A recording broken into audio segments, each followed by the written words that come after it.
When I worked for Kia, I worked in the centre of Newcastle.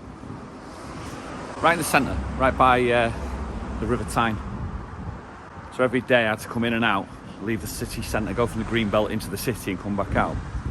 And just round the corner from the Kia dealership, there was this block of flats. It was ugly. There was a few actually, there was about 3 or 4 blocks of flats.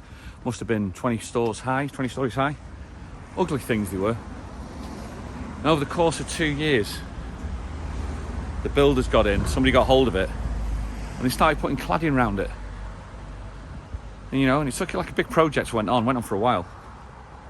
And at the end of the 2 years, these things, they looked half decent, to be fair. They looked all right. You're going to die. They looked all right. And it's like, yeah, you can see what they were trying to do. But at the end of the day, underneath, the infrastructure was still the same. It's still the old block of flats. All they've been done really is just had stuff stuck on it to make it look pretty. And I could never get past that. Every time I was driving past it, I kept looking at it and just couldn't get past it. And I was thinking to myself, I know people are going to move into there and they're going to make it, but underneath the actual skeleton of the foundation, it's not very nice. And this then gets me thinking about what's just happened this week with that submarine on those people going down to see the Titanic. The pod that they were using, because you follow news, I follow news all the time, or I follow stuff of interest. I thought it was of interest, and God bless, I wanted them to survive and stuff like that. But when you look and see what people are talking about it, like James Cameron, who's been down there, and other people who said, look, we've been offered to go on there on that submarine, but we said no because of the safety fears. And then I actually went on a BBC report and looked at actually how it was made. The ballast, man, was scaffolding poles. The ballast was scaffolding poles. The controller to get them down there was a zooped up PlayStation control. I mean, when you think of that, it's like you're going 2.5 miles underwater. 2.5 miles underwater with a PlayStation controller. And let's take it the other way. Let's go 2.5 miles up.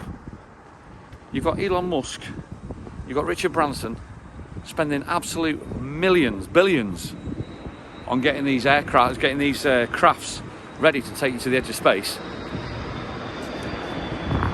The size of that one coming in.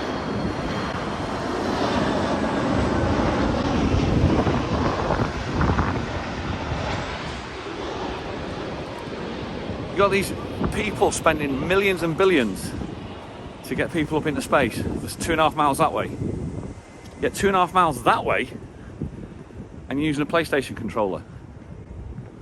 What are you thinking? Seriously, as a billionaire, what are you thinking to think that's all right to do?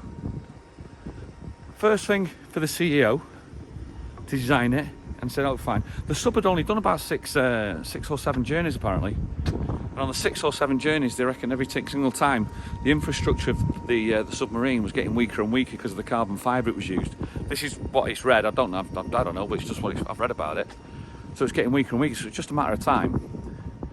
But for the CEO to like go past all the safety concerns and even blatantly say it on TV reports about it when he was doing a tour of it, of the sub inside. It's like, what on earth? I can't comprehend how these people have so much money. And normally you get money through wealth, obviously, but you get money through intelligence to get you to that state, to then be so stupid and think it's okay to go in one of them things, to go in it. And then you got the passengers, the crew that went in there. And the one I really feel sorry for, from what I've heard and read, was the 19-year-old lad who, it was a Father's Day present and he got a bit cajoled to go along with him and he didn't really want to do it. That's what I've heard. But what mentality have you got to have be able to think that that's okay to do? I just don't get it. I really don't get it. The best possible outcome for them was the outcome scenario, that it was instant, crushed instantly. Because the thought, me and Shelley were talking about it, and the thought of 5 days of knowing that at the end of the 5 days, it's like being buried alive, isn't it? It's like, Jesus Christ, I just couldn't do it. I just could not comprehend that thought of the thought of being buried alive, knowing what the outcome's going to be. It's just beggars. It's just beyond belief for me. That I think the best outcome was instantaneous. Poof, done, and they were gone. The other thing that was the other thing that fascinated me about it was the rescue mission. The rescue. This was also raised in the TV and the news, but I'd already started thinking about this previously beforehand, and sometimes you're not allowed to say stuff, but I think sometimes things need to be said. The amount of ships that went to the rescue, and the amount of money that went to the rescue, and the amount of people that went there with all the equipment, etc., to find 5 people was phenomenal, and it's newsworthy. Obviously, it's a massive news story, and it's such newsworthy because it's of great relevance with it being the Titanic, etc. But the amount of people that went there, and the amount of money that was spent, yet just maybe 2 weeks previous, 70 migrants drowned off the coast of Greece due to lack of help and lack of support. And the story, it was like maybe a 10-minute segment in the news, whereas this one was a 5-day press phenomena, really. That was another thing that made it a little bit like, it was a circus, wasn't it, really? You know what I mean? It was a circus, which was quite incredible when you think. And it's, I think for me, the controversial side of it is it shows the difference in class system between the rich and the poor very, very well.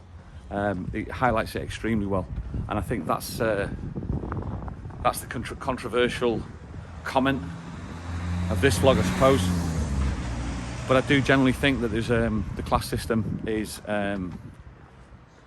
clear to see in this, with this story, or with the combination of when you compare these two stories together. I think that's what I was trying to say about it. At my age now, I'm only really starting to realise the actual difference in the difference between the rich and the poor, and what it is like a closed shop for the rich, and then the poor are kept down below. And I'm seeing that more and more. I'm finding that, I mean, I'm only just, how do you explain it? It's like an enlightened moment. I keep crossing the road because people are walking backwards and forwards past me, and I just want to talk, and I just don't want to feel like I have to lower my voice, so I'm heading to somewhere. I've only just started to see this difference of the difference between the rich and the poor, how the rich stay rich and the poor stay poor. I've heard of it all the time, but I've never really looked into it, but it's starting to become more and more prevalent for me now, it's starting to come more and more into my scope now, and I find it extremely interesting. I'm very, how do you explain it? I'm very new to it when I've been brought into this information. For me, so I don't really have much to say about it at the moment, but I can clearly see now the division between it both. So you might see some different vlogs about it. As I said, it might be a little bit controversial as well, but I just feel like I have to say that about it. It was a phenomenal story, it really is. But for people to pay quarter, do you know, somebody said it, and it came up on a TikTok, right? And it said, I wish I was rich, but not rich enough to think spending $250,000 to go down to see the Titanic in the tin can rich. I don't want to be that rich. And it was a joke said in bad taste, but then on the flip side you go, yeah, I think there is a level that you get to that you just go, what on earth are you doing? Well, there we go. As always, you know what to do, and we'll see you on the next one.